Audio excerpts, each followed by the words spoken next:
অর্থাৎ কিয়ামতের নিকটবর্তী সময়ে কিছু আলামত আছে, যে আলামত রাসূলুল্লাহ সাল্লাল্লাহু আলাইহি সাল্লাম আমাদেরকে জানিয়েছেন, সেগুলা জানতে হবে, বিশ্বাস করতে হবে এবং মিলানোর চেষ্টা করতে হবে। আমরা একটু আজকে মিলাবো যে কিয়ামতের দিন তারিখ তো আমরা নির্ধারণ করতে পারি না, যেহেতু আমাদের রাসূল বলে নাই, আল্লাহ বলে নাই, সাহাবায়ে কেরাম থেকে কোনো প্রমাণ নাই। এজন্য আমরা দিন তারিখ খুঁজে বের করার পিছনে সময় নষ্ট না করে বরং কি কি আলামত রাসূলুল্লাহ সাল্লাল্লাহু আলাইহি সাল্লাম জানিয়েছেন, অর্থাৎ কতগুলো আলামত হয়ে গিয়েছে আর কতগুলো বাকি আছে, আমরা সেগুলো একটু সংক্ষিপ্ত সময় জানার চেষ্টা করব। প্রথম নম্বর কিয়ামতের আলামত, সেটা হলো কিয়ামতের যতগুলি আলামত, অর্থাৎ কিয়ামত নিকটবর্তী হওয়ার যতগুলি মুহূর্ত বা আলামত আছে, তার মধ্যে অন্যতম একটা আলামত বা মুহূর্ত হলো মুহাম্মদ সাল্লাল্লাহু আলাইহি ওয়াসাল্লামের আগমন হওয়া।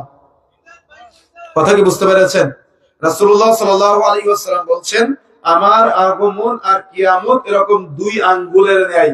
তো পার হয়ে গিয়েছে কত বছর? 1450 বছর পার হয়ে গিয়েছে, তাই না?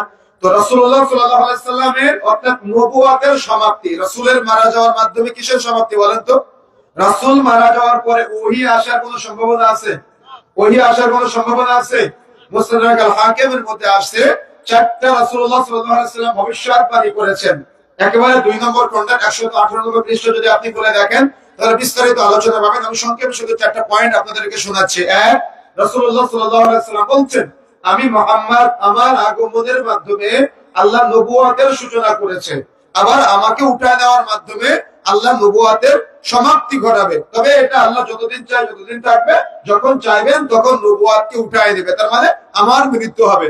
তাহলে মুহাম্মদ সাল্লাল্লাহু আলাইহি সাল্লাম মারা যাওয়ার পরে নবুয়ত বা ওহী আসার কোনো সম্ভাবনা আছে? কথা বলে দেখানো সম্ভাবনা আছে? তাহলে আমরা একটা মাসআলা পেলাম, রাসূল মারা যাওয়ার সাথে সাথে ওহী বন্ধ, আর কারোর উপরে ওহী আসতেই পারে না। 2 নম্বরে রাসূলুল্লাহ সাল্লাল্লাহু আলাইহি সাল্লাম বলেছেন যে আমার মৃত্যুর পরে, অর্থাৎ রাসূলের তরিকায়, আমার মৃত্যুর পরে আমার তরিকা অর্থাৎ রাসূলের তরিকায়, নবুয়তের তরিকায় খেলাফত আমল চালু হবে, যে খেলাফত আমলের অপর হাদিস দ্বারা প্রমাণিত 30 বছরের মতো। তার মানে আবু বকর, উমর, উসমান, আলী রাদিয়াল্লাহু তাআলা আনহুমা, এই সাহাবীদের নবুয়তের তরিকায় খেলাফতের যে আমলটা ছিল, এটা রাসূলের একটা ভবিষ্যৎবাণী। আল্লাহ রাসূল বলছেন, আল্লাহ যতদিন চাইবে এটা ততদিন থাকবে, যখন চাইবেন না তখন নবুয়তের তরিকার এই খেলাফত আমলটা উঠিয়ে নেবে। তার মানে বলেন তো, এখান থেকে আমরা আরেকটা মাসআলা পেলাম, সেটা রাসূলের মাধ্যমে নবুয়ত এসেছে। রাসূলের মারা যাওয়ার পরে নবুয়ত অর্থাৎ ওহী বন্ধ হয়ে গিয়েছে। তবে ওহীর সিস্টেমে, নবুয়তের পদ্ধতিতে ভালো করে হাদিসটা বুঝবেন ব্রেন দিয়ে, নবুয়তের পদ্ধতিতে খেলাফত আমল আসবে, তবে সেই খেলাফত আমল খুব অল্প সময়ের জন্য। আল্লাহ যতদিন চাইবে ততদিন থাকবে, যখন চাইবেন না তখন উঠিয়ে দিবে। তার মানে একেবারে শেষে আলী রাদিয়াল্লাহু তাআলা আনহুর উঠিয়ে নেওয়ার মাধ্যমে নবুয়তের তরিকার খেলাফত আমল শেষ। কথা বুঝতে পেরেছেন? তাহলে আমরা 1 নম্বরে জানলাম নবুয়তের সমাপ্তি ঘটেছে, ওহী আর আসবে না। 2 নম্বরে জানলাম নবুয়তের তরিকায় খেলাফত আমল এখানে সমাপ্ত। আবেগ দিয়ে বুঝলে হবে না, কিন্তু ভালো করে বিবেক দিয়ে বুঝতে হবে। রাসূলের ভাষা বলতেছি, নবুয়তের তরিকায় খেলাফত আমল কি হলো? এখানে সমাপ্ত হয়ে গেল।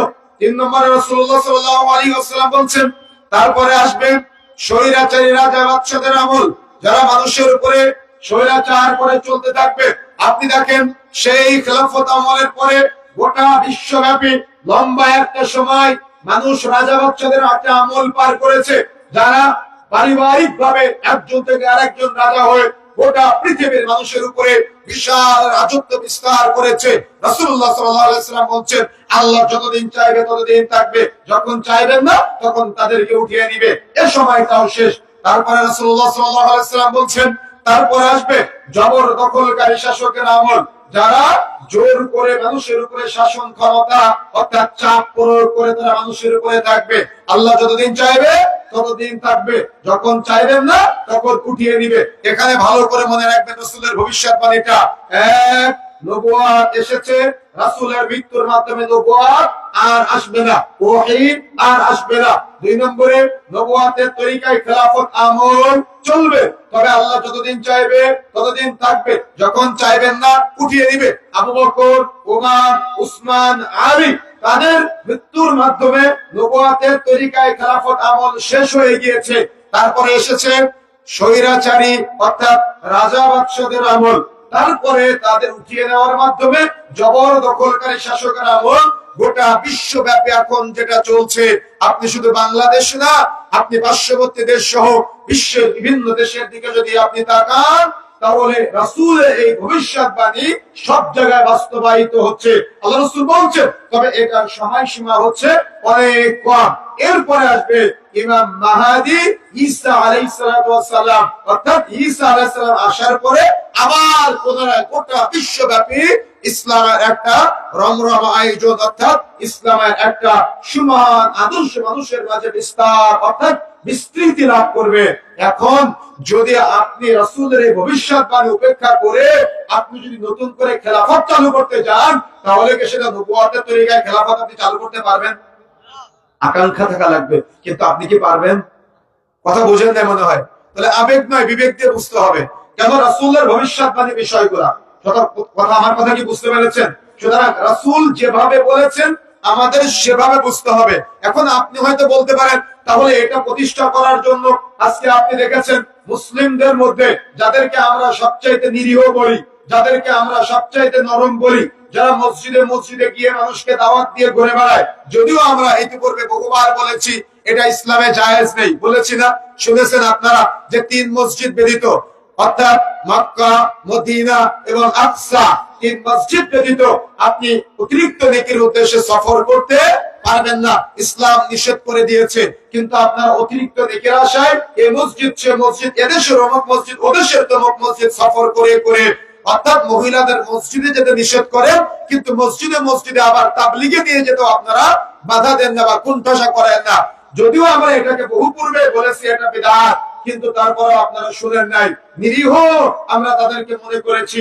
কিন্তু একটা মাঠ দখল করার মতো আমাদের দেশের রাজনৈতিক ব্যক্তি যারা আছে, তারা ইসলামকে যতটুকু না ক্ষতি করতেছে, তার চাইতে আজকে যারা গত রাত্রের যে ঘটনা, গোটা বাংলাদেশের জন্য এটা নেককার, এটা জঘন্য, এটা বর্বর, এটা ইসলামের জন্য লজ্জার একটা ঘটনা, তাই না?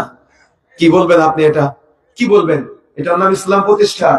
এটার নাম ইসলাম প্রতিষ্ঠা নাকি ইসলামের নামে আজকে আমাদের সমাজে একটা ব্যতিক্রম চিন্তাধারার মানুষ তৈরি হচ্ছে কিছু, যে নিজেদের চেয়ার দখল করার জন্য, নিজেদের ক্ষমতা বল বজায় রাখার জন্য, নিজেদের মাঠগুলা ধরে রাখার জন্য আজকে আমাদের সমাজে এক মুসলমান আরেক মুসলমানকে মারতেছে, শহীদ বলতেছে নিজেকে। আরে বলা যাচ্ছে, মনে রাখার চেষ্টা করবেন, হারাজ রাসূলুল্লাহ সাল্লাল্লাহু আলাইহি ওয়াসাল্লাম কাকে বলেছেন? কিয়ামতের আগে হারাজের যুগ আসবে, মানুষ মানুষকে মারবে, কেন মারবে সে জানে না, আর কেন মরবে সেও জানে না। আপনি হাদিস শুধুমাত্র রাজনৈতিক ব্যক্তিদের কাজে লাগাবেন, নিজেদের কাজে লাগানো যাবে না, অবশ্যই লাগানো যাবে। এখানে কিসের ইসলাম প্রতিষ্ঠার জন্য আপনি দেখা যাচ্ছে এই যে নিজেদের মধ্যে মারামারি, নিজেদের মধ্যে এক টুপিওয়ালা দাড়িওয়ালা আরেক টুপিওয়ালা দাড়িওয়ালাকে মারতেছে আর বলতেছে ওকে মেরে আমি গাজী হলাম বা আমি মুজাহিদ হলাম, আর একজন মরে গিয়ে বলতেছে আমি শহীদ হলাম। কিসের গাজী আর কিসের মুজাহিদ? হারাম, কিয়ামতের পূর্বের একটা আলামত। আল্লাহ রাসূল উভয়কে জাহান্নামী বলেছেন। কিসের ইসলাম প্রতিষ্ঠা? আজকে দেখতেছেন না আমাদের সমাজে, এটা তো নিজেদের ঘরের কথা বললাম, আমাদের সমাজে রাসূলুল্লাহ সাল্লাল্লাহু আলাইহি ওয়াসাল্লাম বলছেন যে ঈসা আলাইহিস সালাম ইমাম মাহদীর মাধ্যমে পুনরায় ওই ইসলামের তরিকায়, নবুয়তের তরিকায় খেলাফতটা আসতে পারে। কিন্তু আমরা বলতেছি দিন কায়েমের নামে নতুন করে ইসলাম প্রতিষ্ঠা করব, এজন্য আপনি রাস্তায় গিয়ে আরেকজনকে মারতেছেন লাঠি সোঁটা দিয়ে, আর একজন আপনাকে মারতেছে, উভয়ে মনে করতেছেন আমি মারলে শহীদ, মরলে শহীদ, আর বাঁচলে গাজী বা বাঁচলে বীর, এগুলা বলে নিজেদেরকে ইসলামের অপব্যাখ্যার শামিল করে আজকে জাহালতের অতল গহ্বরে নিমজ্জিত হচ্ছে আমরা। আরে ভাই, আপনি খারাপ কাজ করেন, আপনি ভুল পথে থাকেন, কিন্তু ইসলামের নাম ব্যবহার করেন কেন? কথা বুঝেন নাই? বাংলাদেশের মানুষের একটা ধর্মীয় আবেগ আছে, কিন্তু এরা সুদ খায়, ইসলামের নাম ব্যবহার করে। এরা গণতন্ত্রের রাজনীতি করে, ইসলামের নাম ব্যবহার করে। এরা আজকে দেখা যাচ্ছে ওই বিভিন্ন অপকর্মের সাথে জড়ায় আর ইসলামের নাম ব্যবহার করে, আর ইসলামকে মানুষের কাছে কুলুষিত করার চেষ্টা করে। এদের না আছে শরীয়তের জ্ঞান, না আছে কোরআন হাদিসের জ্ঞান, শুধু আবেগের বশবর্তী হয়ে চলে। সতর্ক হতে হবে, সাবধান হতে হবে। এজন্য তো আমরা বারবার বলি আকীদা বিশুদ্ধ হতে হবে, মানহাজ বিশুদ্ধ হতে হবে। আকীদা বিশুদ্ধ না হলে, মানহাজ বিশুদ্ধ না হলে, যদি আপনার আকীদা সহিহ না হয় তো আপনি সালাত আদায় করবেন, সালাত কবুল যোগ্য হবে না। আকীদা সহিহ না হলে রোজা থাকবেন, রোজা সিয়াম কবুল যোগ্য হবে না। আকীদা বিশুদ্ধ না হলে হজ পালন করতে যাবেন, হজ পালন করতে গিয়ে বাংলাদেশ আলহাজ সেজে আসবেন, কিন্তু হজ কবুল যোগ্য হবে না। 2 মাস আগে মদিনা সফরে ছিলাম, দেখি সৌদি আরবের পুলিশরা ঘোরায় ঘুরে কিবলার দিকে বলতেছে তোমরা হাত তুলে আল্লাহর কাছে একাকী দোয়া করো, কিবলার দিকে ফিরে। আর বাঙালিরা এরা বারবার ঘুরে রাসূলের কবরের দিকে চেয়েছে। তাওহীদের জ্ঞান আছে, শরীয়তের জ্ঞান আছে, শুধু আবেগ বুদ্ধি তো নাই।